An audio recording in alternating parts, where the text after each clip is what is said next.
Well, I decided to do an episode out here outside my back porch because I thought it was a nice day. And literally, like a couple minutes, not even right before I started recording, it started raining. Like it's sunny right now, and it's raining. I don't really understand that, but anyways, here we are back at it again. Sorry, it's been a couple weeks. Um, I really wish I could do this podcast full time. Like, I know there's people out there who do podcasts full time.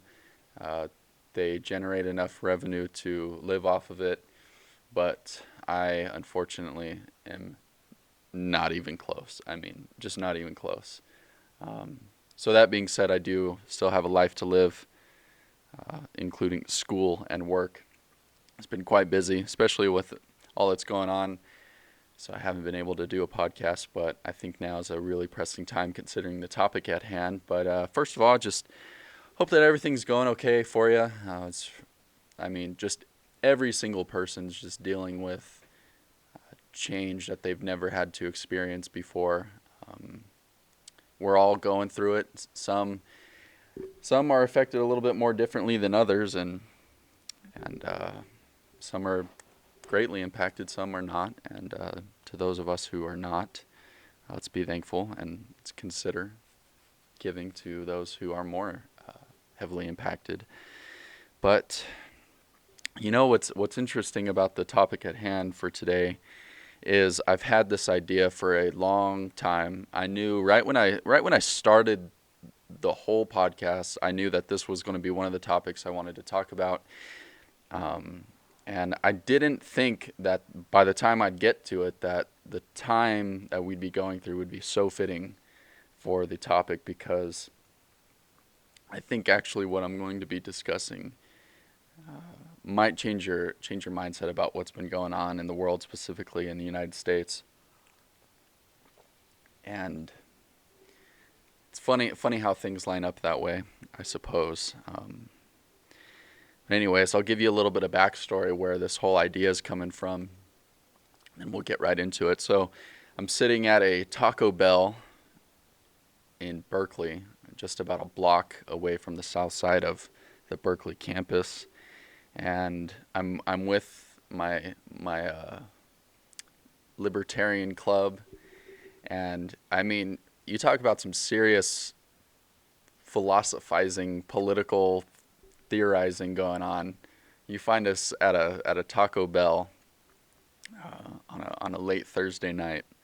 And that's what we'd be doing. And I'm sitting across from a friend of mine who's in that club, and he's one of those guys where you sit there and you just want to listen to everything they have to say, because you're like, wow, I've never heard anything like that before, but I have this sneaking suspicion that you're right. He's one of those guys. I'm sure you could relate. You just run across someone like that in your life. Anyways, so we're at a Taco Bell, and we're discussing political philosophy. And the conversation goes, I find out that he's a Christian, and we start talking about political philosophy from the Bible, and he starts blowing my mind with some things that I didn't even think about, didn't even know. And I spent I think I found out about this stuff. It's been a year since we had the conversation. Um, has it been a year? No, maybe less. I don't know. Time is so relative right now, right? It feels like one long day. Just time is, anyways.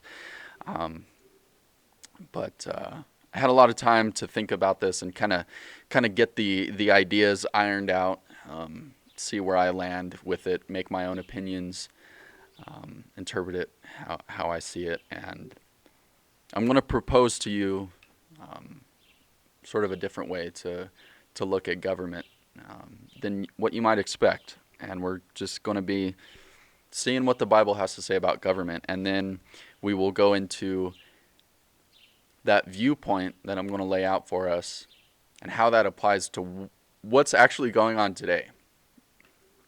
So I think it'll be a rich discussion. I'm going to go a little bit more scripted today.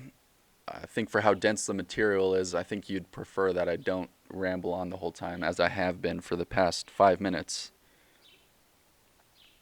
I'll drink my water.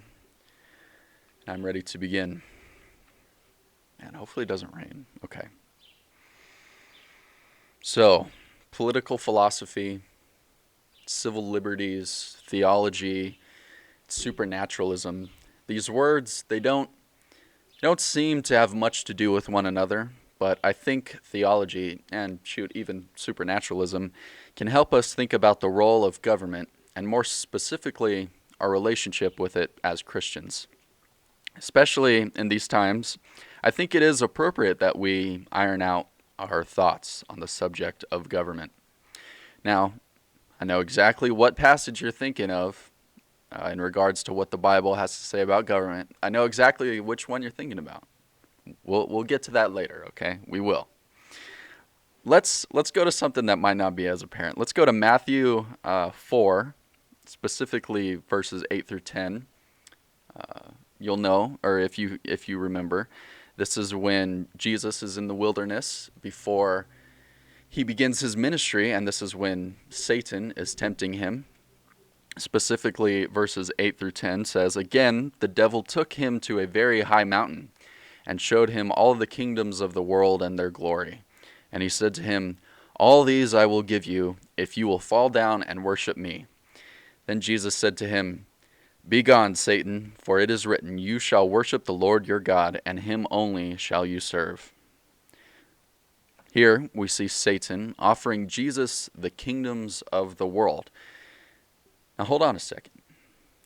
This would mean that Satan has dominion over the kingdoms of the world, right? That's what would follow. Now, is that true? Well, it wouldn't be a real temptation if it wasn't a legitimate offer, right? I mean, it is called the temptation of Christ. So in order for it to be a legitimate offer / temptation, Satan must have legitimate authority over it. And 2, Jesus never says this is a lie. I mean, it's not yours to give that Jesus says.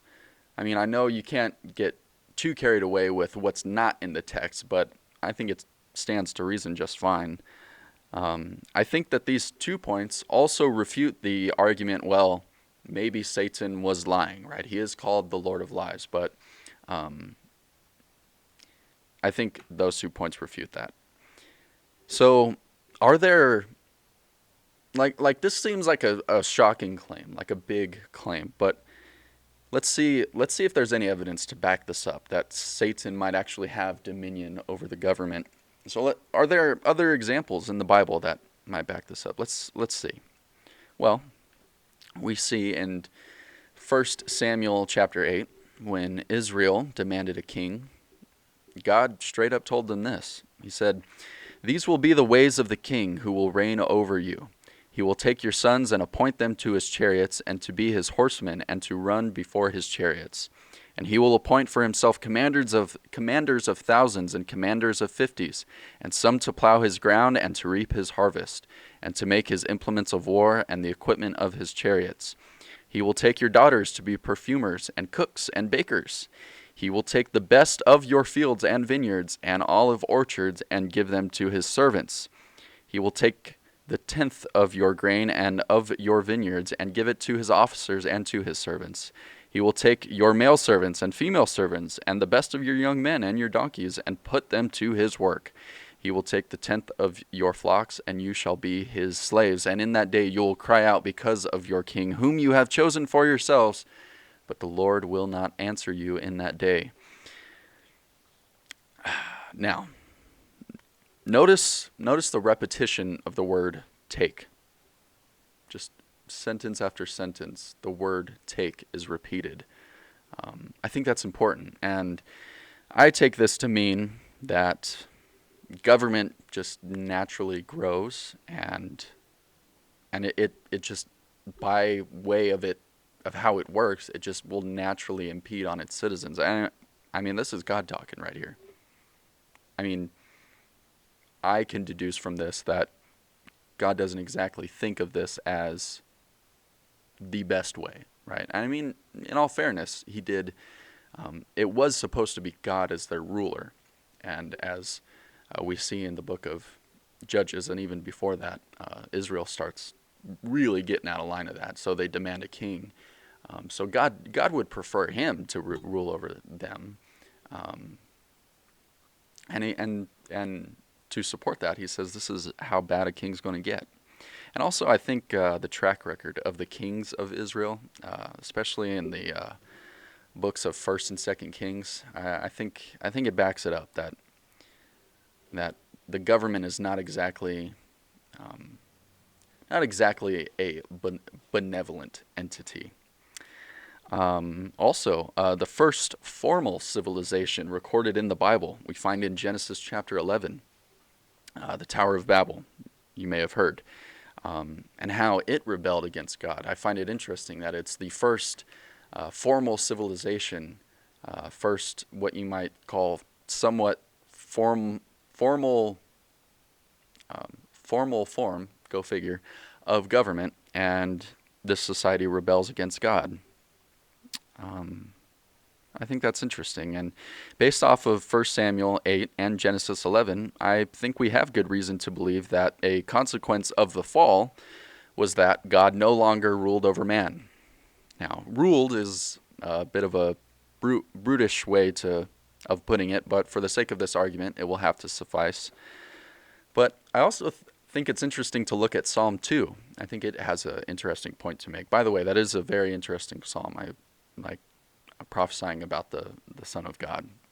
But it says, "Why do the nations rage and the peoples plot in vain?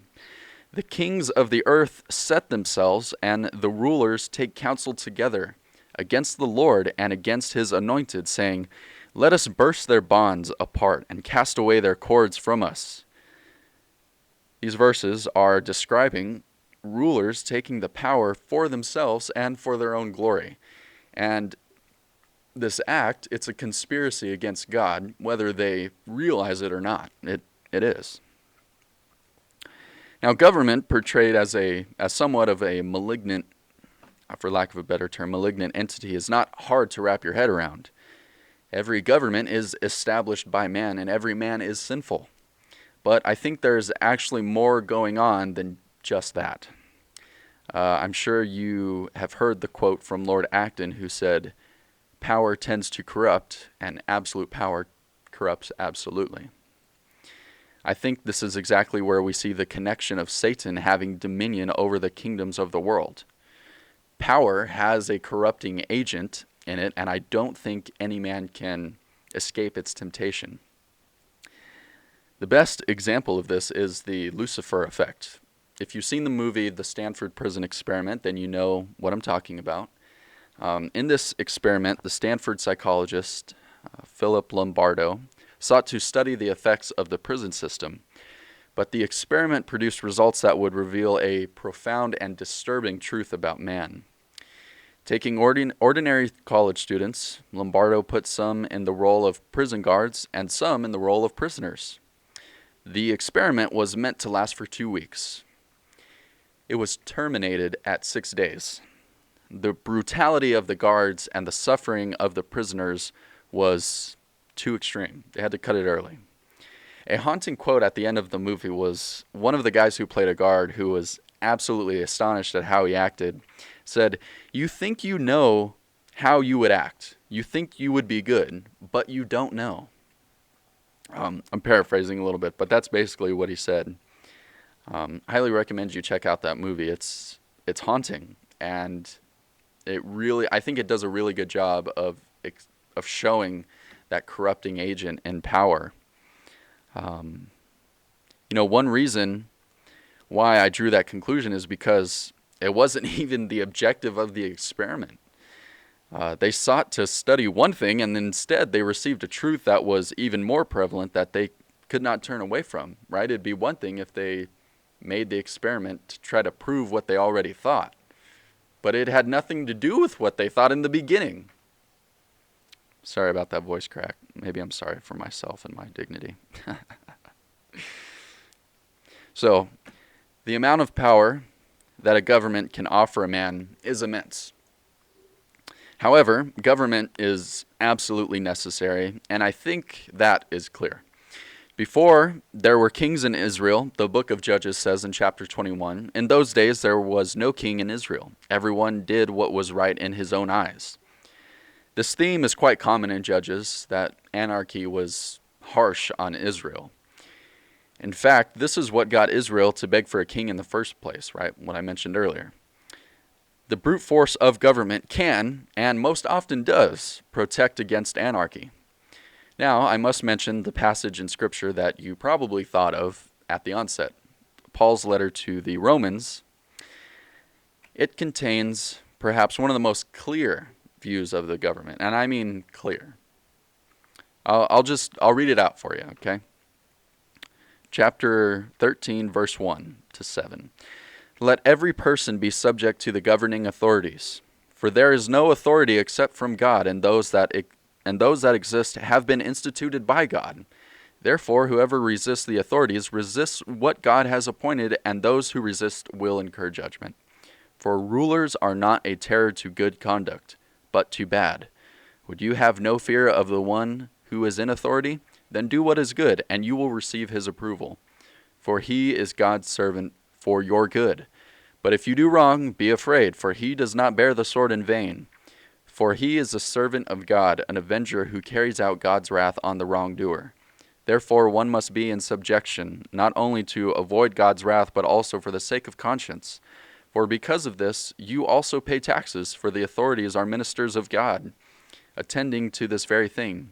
Pay to all what is owed to them, taxes to whom taxes are owed, revenue to whom revenue is owed, respect to whom respect is owed, honor to whom honor is owed.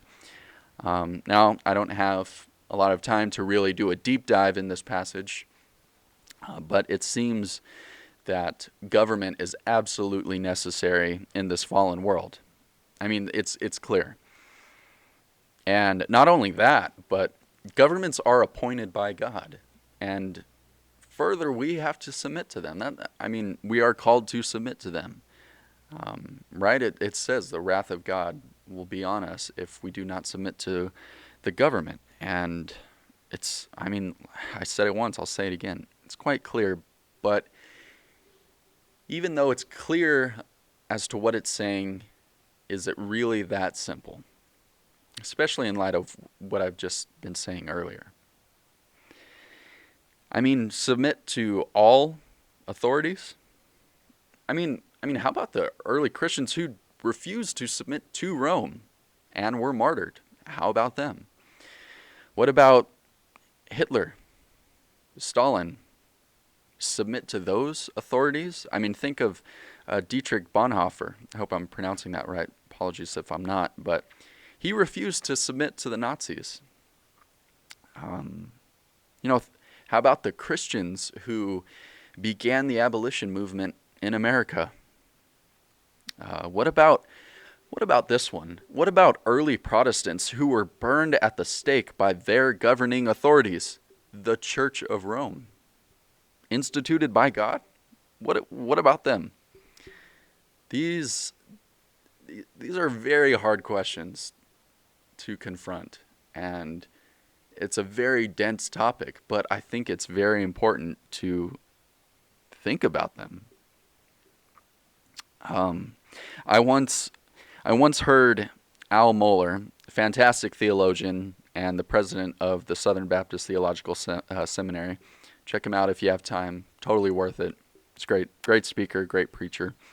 But I once heard him preach on Romans 13, 1 through 7, and he said Romans 13 can't be understood without Mark 12, 17. If you remember, this was when the Pharisees were challenging Jesus about paying taxes to Caesar. I think they wanted to hear that it was okay to not pay taxes to Caesar. And to be honest, I can relate. Who couldn't, right? It'd be great if the Messiah told us, y'all don't have to pay taxes. That'd be great, wouldn't it? Maybe not. But anyways, I'll continue. So Jesus says to them, he says, render to Caesar the things that are Caesar's, and to God the things that are God's. The image of the coin has Caesar's face, So give what is owed of it to Caesar. The image on us is the image of God, so likewise we are to give ourselves to God. I think it'd be nice. We would like it if there was a little bit of a rebellion clause in what Jesus said, but we are left with clear instructions. But keep this verse in mind, and I will return to it in a moment. So what do we do with all the evidence? On the one hand, there is a serious reason to believe that Satan has at least some, I would say a lot, of dominion over governing authorities. That the Bible clearly acknowledges that governments can be corrupt institutions, and Christians in the past have refused to submit to them. On the other hand, we are told that all governing authorities are set in place by God, and we are to submit to them. How do we reconcile the two? I think in the book of Daniel, chapter 3, I think this story does a really good job of reconciling the two. Now, if you're not familiar, if you have a Bible handy, I encourage you to go just read chapter 3 real quick. But just to sum it up, there were 3 men who actually worked for the government, Jews who worked for the government, right? This was the Babylonian government, and they were Jewish. But when they were ordered to bow to a false god, they refused, and they were sent to be executed. After looking at all the data and seeing what these men did, I think this conclusion follows. Restrain the government if we can. Try to enact change by impacting legislation through means of, at most, civil disobedience, rather than use brute force. Think like the leaders of the civil rights movement. Remember, a lot of those leaders were Christians. But also, submit to the authorities, keeping in mind that those in authority are fallible and sinful, and they too will have to answer to God one day. Above all else, like the 3 men in Daniel chapter 3, never submit if it means sacrificing your soul. As Mark 12:17 said, to God the things that are God's. I think that could be a much more comprehensive and in-depth and certainly more nuanced way of viewing the government. Please, the conclusion that I came to, let me know if you disagree. I have a feeling many will.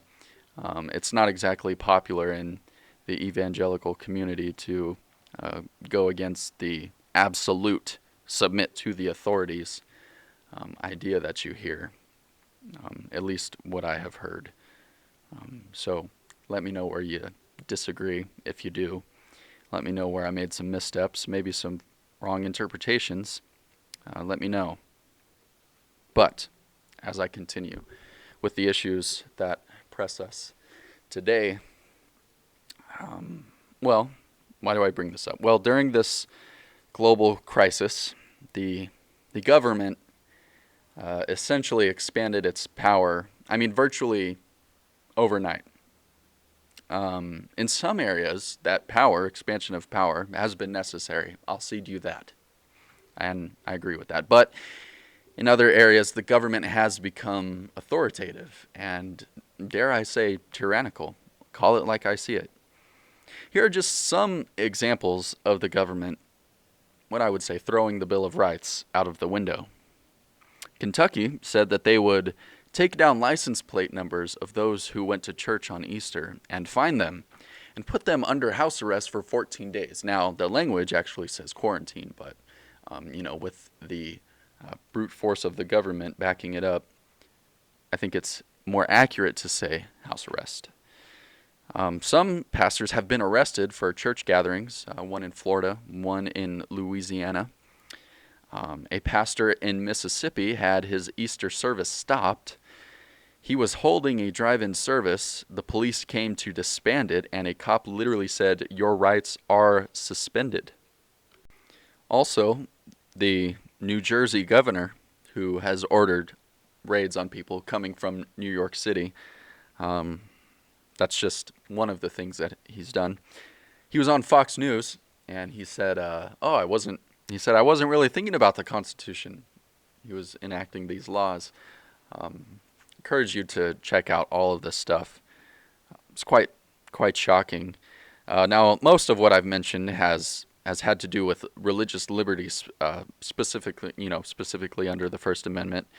There are other cases of rights being infringed, not necessarily to religious liberty. One I really am disgusted by is the governor of Michigan, literally coming down and telling businesses what they can and cannot sell. I mean, just telling businesses, "Oh, you can't sell gardening products," and also you can't visit people. Like somehow the government now has the authority to tell you, "Oh, don't leave your house and go visit a family," or "You can't have some family over." Okay. Sorry, there's more about Michigan. I'm just like trying to think. It's a long list, and I don't have the time nor the effort or the energy to want to mention it. Just I encourage you to look it up. In California, here in my state, folks were arrested for being in their parked cars. I mean, just wanting to get out of the house, and they were fined. In most cases, fined. And one video, there's actually a video of a guy paddleboarding on the beach, and there's boats, sheriff boats, trying to stop him. Like, how is he spreading the virus if he had it? Okay. Also, horrible one that I've noticed is pro-life gatherers outside of an abortion clinic in North Carolina were arrested. They were practicing social distancing. So much for doing all of this in the name of saving lives, right? No, let the abortion industry that continues to kill thousands of babies every year. In fact, I think it's 1 million every year. No, please let them continue. But while we're at it, we're just really going to cramp down on your life and just take control. And we tell you what you can and cannot do. Just a funny example, the mayor of Chicago, who has implemented very harsh social distancing rules, has she said in her video a few weeks back, she said, she gave a list. She made this like fun, like lighthearted video of what you can't do while social distancing, what you shouldn't do, and one of them was haircut and or hair, management. And then a couple weeks later, she was criticized for doing what? Getting a haircut, and her reason for it was, "I'm a public servant and I should look better." It would make me feel better, right? If she followed her own rules. I mean, I'm not in Chicago, but it would be like, wow, she said don't get haircuts, and then she goes on TV with, maybe not the best kept hair. I mean, I know certainly a lot of us are having to deal with longer hair than normal, and maybe atrocious haircuts by roommates and apartment mates, but nevertheless, the government has expanded very quickly, and it has taken the First Amendment, thrown it out the window, and in some cases the Fourth Amendment, and then in other cases the Second Amendment. Now, how on earth did the government just simply like overnight, they just started doing this, right? They just started throwing out all that stuff. Oh, and the reason why they say it is, it's non-essential. Okay. Here's the thing. Look, I'm not trying to undermine how serious this virus is. That's not at all what I'm trying to do. Okay, so don't take this argument that way. What I'm trying to do is, how did the government, who gave them authority, and how is it even possible for them to just start doing that? Um, and right now, in these times, a lot of these measures are important, in fact, necessary. Um, I mean, I certainly would argue that fining people for being in parked cars is definitely not necessary, um, and protesting, just disbanding that, is certainly not necessary. Um, I just, I don't understand. I now, sorry, I just wanting to get my thoughts in order. There's a lot I feel about this, a lot I think about it too. But I'll start here. Something that people don't really understand is that these crackdowns on civil liberties, they do affect people in the lower economic scale more so than anyone else. Um, a lot of people who are proponents of these crackdowns would, rightly say that we need to look out for the poor and help them, but these crackdowns are negatively affecting them. I want to use that example of the church pastor who was holding Easter service and had it disbanded. Right, the cop told him, "Your rights are being suspended." Um, I think maybe this church is not. Now I don't know about this church, but they're having a drive-in service for a reason, and my guess is because they're not exactly at the maybe financial status that they can afford all of the advanced technology it might take to do a live stream Sunday service. And for other reasons, they may not be able to do live streaming services. I'm very fortunate that the church that I attend, we are in a good place to do those streamed Sunday services, but not all churches are. And who gets to suffer? They do. Um, and then just the rules of going out and say, like, these rules of non-essential, and also working, the jobs that provide for these people and their families. This is how that they provide for themselves. The government just now saying you just can't do that anymore. While people who are more in the more fortunate case, maybe making a little bit more money, are finding or have ways to work from home. And it's a good thing that many people can still work from home, not discrediting that, but it's the people who are in the types of jobs that may not pay as well, but they're also the type of jobs that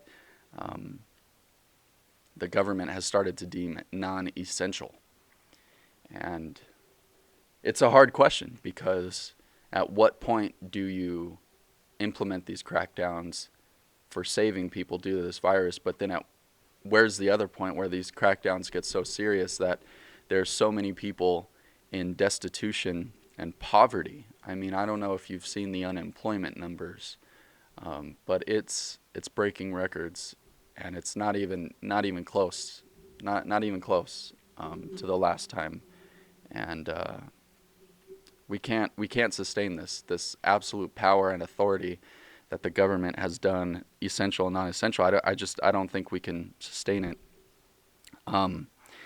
But I want to kind of bring it a little bit back. Sorry, I just kind of went off on a tangent there, but I want to bring it back to how we interpret this as Christians, how we ought to interpret this. I think it's kind of clear that a lot of what's been going on, the government totally mishandling things, and I really think that they've just messed up in so many ways on this. But What does that mean for us now? Does that mean that we just upright and rebel? No, not at all. Right? Even if it does start to get even more tyrannical, we still have to do what Romans 13 said, which is submit. But remembering that if submitting costs us our soul, um, then don't do it. And I worry about the future because there's a lot of politicians, especially on the Democrat side, and I don't know if you vote Democrat or not, and that's not what I'm here to attack you or attack anyone on. I'm not here to tell you how to vote. I think Christianity is pretty apolitical, more or less, but um, there are Democratic politicians who, when they talk about, and I'll just name some, Alexandria Ocasio-Cortez, Bernie Sanders, Elizabeth Warren, others, but those are some of the most prominent. Um, who, what kind of language do they use when they talk about the issues of society? Um, Climate crisis, um, uh, poverty, the economic crisis.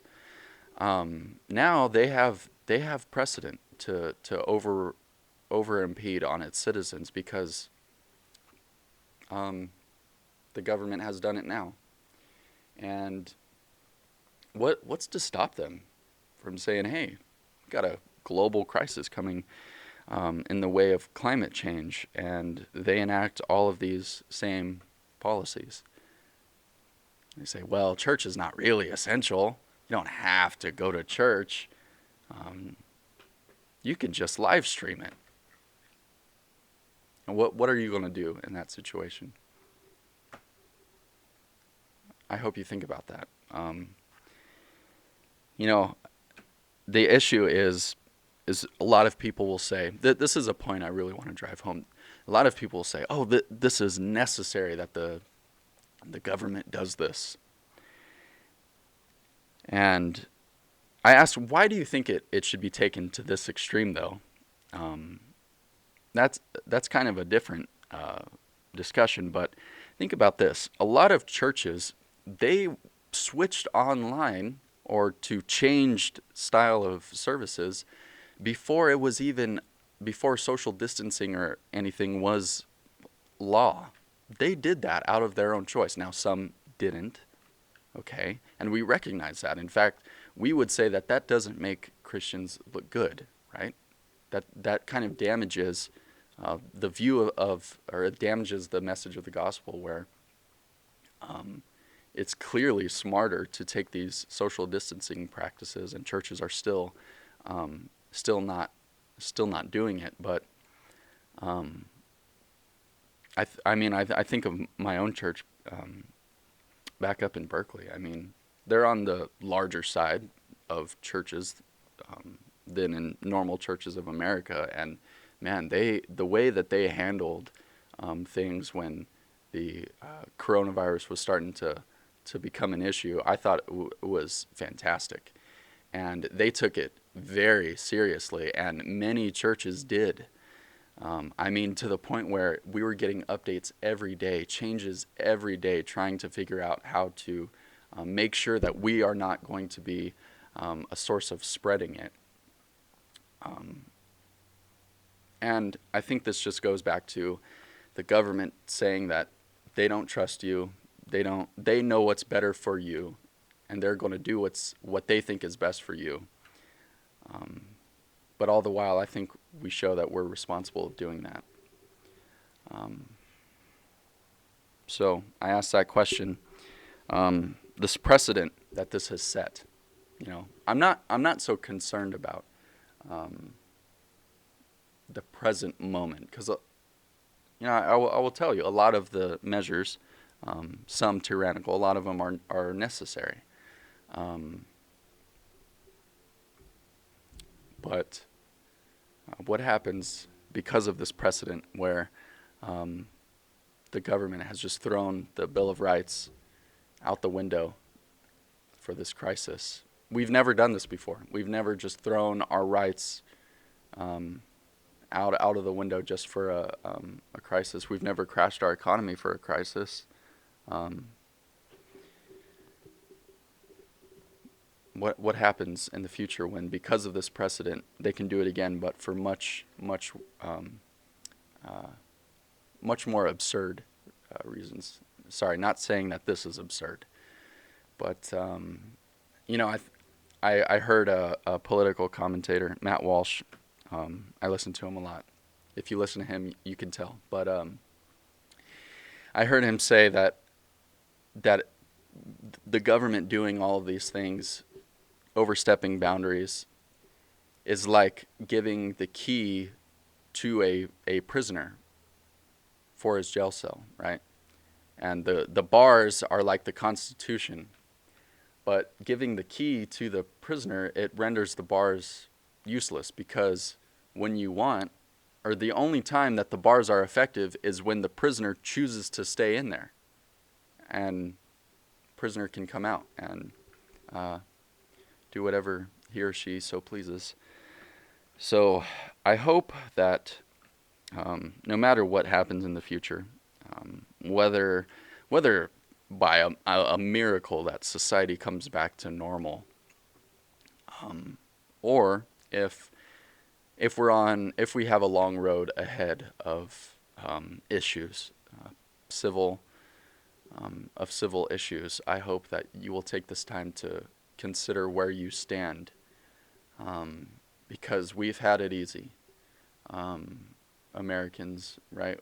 We're very fortunate to live in a land that, not only is, overwhelmingly Christian, but actually grants religious liberty to the degree that it does, and other liberties. We are very, very fortunate, and we've never had to consider our faith, as far as what would happen if my life or my comfort was actually in danger. We've never had to consider it. Meanwhile, we have brothers and sisters around the world who that's their reality. The government that they live under kills Christians for practicing, and it's, in one case it's horrible and it's awful, but in another way it's a purification of faith. And my hope and prayer is that things don't get so bad to where we have to find out, but I think we have to be prepared. I recognize I said a lot that a lot of people probably will disagree with, especially when things get more political. But just want to underscore the fact that I'm not trying to make light of the situation of the coronavirus. I'm not trying to say that it's not as bad as it is. I'm not sitting here trying to say like, oh, we should do nothing. It's not at all what I'm saying. All I'm saying is, man, if the government was just able to do this all along just because it said so, we may have some issues ahead of us. That's all I'm saying. And I hope that if there's any points of disagreement, that you will bring them to me and we can discuss them. And on the next show, I can talk about them and address them. Also, I would really like to get some feedback, or some questions, some topics of interest. Earlier on in the podcast, I had good audience interaction, and the last like 3 or 4, there's been basically none. And I made this podcast, where a huge chunk of it would not just be me speaking, it would be your ideas, your opinions speaking. And so I really encourage you to bring something up that you think I should talk about. Give me some ideas to talk about. That'd be great. But hey, in this time when it's really tough, I just hope that you cling to God, find find what unique ways you can reach out to others that may not have been possible in the past, and just keep going. Just recognize that there is a reason, there is a purpose for all of this going on. It may be painful, and we may not be able to understand it, but there's a reason, there's a purpose. All right. Thanks for joining me. I hope you changed your mind on a few things. Hope you think differently about a few things now. And wow. I'll see you in the next one. All right. Take it easy.